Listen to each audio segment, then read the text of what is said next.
কাচ্চি ডাইনের উদ্বোধনী অনুষ্ঠানে যান অপবিশ্বাস। সেখানে গিয়ে রোজা রেখে ইফতার করলেন তিনি।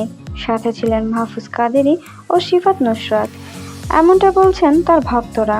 তবে সত্যিই কি অপবিশ্বাস রোজা রেখেছিলেন গাইস? অপবিশ্বাস সবসময় বলেন জয়কে তিনি যেমন ভালোবাসেন, বীরকেও তিনি একই রকম ভালোবাসেন। জয় ও বীরকে তিনি কখনোই আলাদা করে দেখেন না।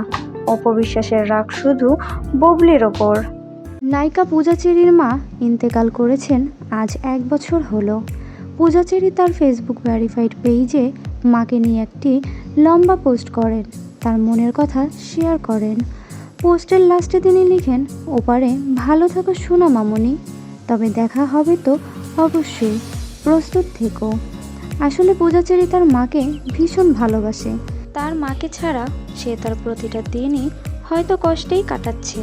এই বিষয়ে আপনাদের কি মতামত গাইস? 3 দিনে অপু বিশ্বাসের 3 লুক।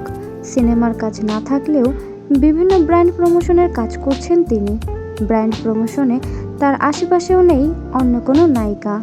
আসলে আমাদের ঢালিউড কুইন অপু বিশ্বাসের কোনো জুড়ি নেই। সাকিব বুবলির পর নুসরাত ফারিয়ার সিনেমা নিয়েও ঈদে অনেক বেশি আলোচনা হচ্ছে। রিসেন্টলি তার কন্যা গানটি রিলিজ হয় এবং সেই গানটি বর্তমানে ট্রেন্ডিংয়ে চলছে। এই মুহূর্তে বাড়ি শখের পাশে অপবিশ্বাস থাকলে অনেক ভালো হতো, এমনটাই বলছে দর্শক। এখন পর্যন্ত বাংলা সিনেমার ইতিহাসে সবচেয়ে বড় বাজেটের সিনেমা হতে যাচ্ছেন শাকিব খান অভিনীত সিনেমা বরবাদ।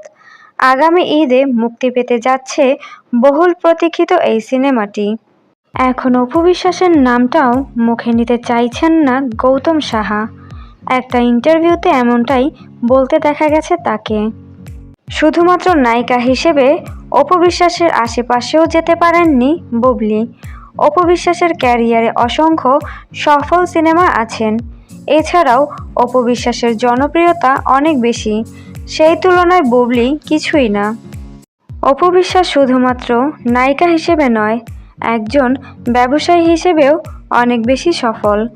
নিজের প্রচারণা, নিজের ব্র্যান্ডের প্রচারণা সব কিছুতেই তিনি এগিয়ে আছেন। সিয়াম আহমেদের সঙ্গে নায়িকা দিঘিকে দেখে প্রথমবারের মতো দর্শকরা দিঘির প্রশংসা করছে। দিঘির অভিনয়, এক্সপ্রেশন সবাইকে মুগ্ধ করছে। শবনম বুবলি বলেন, অপবিশ্বাস এত নোংরাভাবে সোশ্যাল মিডিয়ায় মিথ্যা কথা বলে যে তাকে আমি এখন আর সম্মান করি না। তার অপমানের শিকার শুধু আমিই হই। তার কাজ শুধু আমাকে নিয়েই আলোচনা করে ভাইরাল হওয়া।